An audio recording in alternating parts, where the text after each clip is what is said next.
మన కర్రీ అయితే దగ్గరికి వస్తుంది. మన చికెన్ దమ్ బిర్యానీలోకి చికెన్ అయితే గ్రేవీ అయితే రెడీ అయిపోయింది. ఓకే అండి. మరి ఫ్రెండ్స్ మన జాయింట్స్ కూడా ఎంతగా కలర్ ఏమి లేదని జస్ట్ ఓన్లీ ఉప్పు కారం అయితే బిర్యానీ పేస్ట్. చూడండి ఫ్రెండ్స్ మనమైతే బిర్యానీ స్పైసెస్ వేసుకోవచ్చు ఫస్ట్. దాంతోపాటు బిర్యానీ ఆకులు కూడా వేసేద్దాం.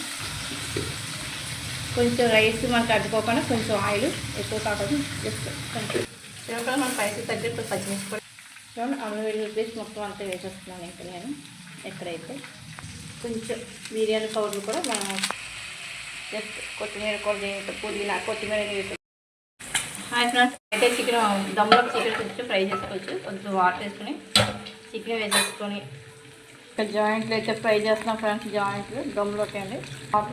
కొంచెం స్పైసెస్ వేస్తాను ఎక్కువ కదా. చెక్క కొంచెం బిర్యానీ ఆకులు చెక్క లవంగి అడక్కి అంతే. సాల్ట్ కూడా వేసుకుంటే రుచికి తగ్గట్టు